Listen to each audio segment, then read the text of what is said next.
जो होता है अच्छे के लिए होता है। एक दिन एक युवा जंगल में घूमने गया। अचानक कुछ लुटेरे आए और उसका सारा सामान लूटकर उसे निहत्था छोड़ दिया। वह युवा रोते हुए एक महात्मा के पास पहुंचा और बोला, मेरा सब कुछ लूट गया, अब मेरे पास घर लौटने के लिए कुछ भी नहीं बचा। आप कैसे कह सकते हैं कि जो होता है अच्छे के लिए होता है? अच्छे के लिए होता है। महात्मा मुस्कुराए और बोले, बेटा, जो होता है वह अच्छे के लिए ही होता है। तुम्हें समय के साथ इसका उत्तर मिल जाएगा, लेकिन मैं तुम्हें एक कहानी सुनाता हूँ जो तुम्हारी सोच को बदल देगी। ध्यान से सुनो। किसान की कहानी। एक गांव में एक गरीब किसान अपनी पत्नी और बेटे के साथ रहता था। एक दिन भयंकर बाढ़ आई जिसने किसान का सब कुछ बहा दिया।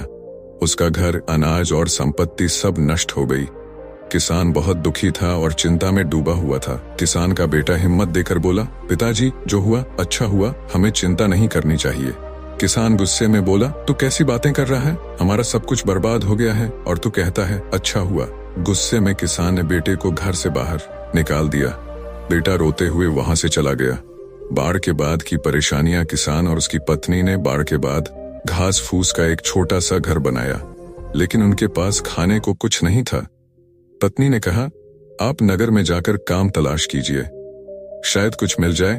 किसान शहर गया, लेकिन काम नहीं मिला। वह निराश होकर लौट आया। कुछ दिनों बाद उसे एक बड़े सेठ के घर में नौकरी मिल गई। सेठ ने उसे और उसकी पत्नी को अपने घर के पास रहने का प्रस्ताव दिया। अब किसान का जीवन धीरे धीरे सुधरने लगा। चमत्कारिक पुनर्मिलन। एक रात किसी ने दरवाजा खटखटाया। किसान ने दरवाजा खोला और देखा कि उसका बेटा कार से उतरा और हाथ में बड़ा सा बैग लिए खड़ा था।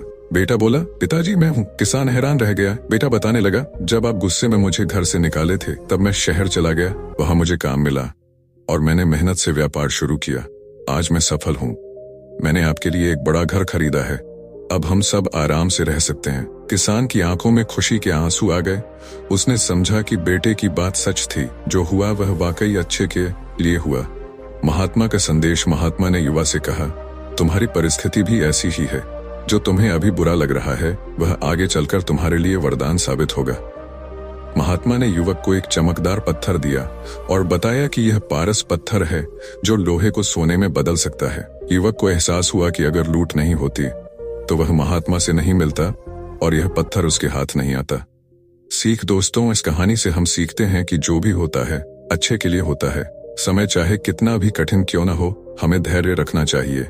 हर मुश्किल के पीछे एक बड़ी योजना होती है जिसे हम तुरंत नहीं समझ सकते। तो अगली बार जब आप किसी कठिनाई से गुजरें तो इसे एक अवसर की तरह देखें, क्योंकि बुरा समय भी एक दिन अच्छे समय में बदलता है। अगर यह कहानी आपके जीवन में प्रेरणा लेकर आई है तो इसे दूसरों के साथ साझा करें और हमारे चैनल को सब्सक्राइब करें।